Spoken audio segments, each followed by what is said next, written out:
Hi guys, so dito kami sa Kwentong Dagat sa Liuliwa, Zambales, and ito yung binook namin na accommodation. So tara, tignan natin.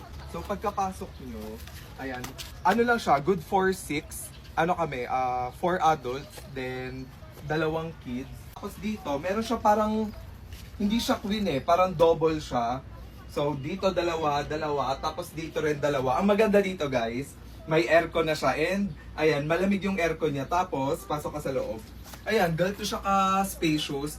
And ang maganda dito, pagkalakad mo lang doon na yung beach. Tapos, nasaktuhan pa namin yung parking namin sa harap. Magkano nga to? For 4 person, nasa 5,800 siya. Tapos additional 1,350 per extra person. Tapos sa mga kids. Oo. Kids 4 and below libre.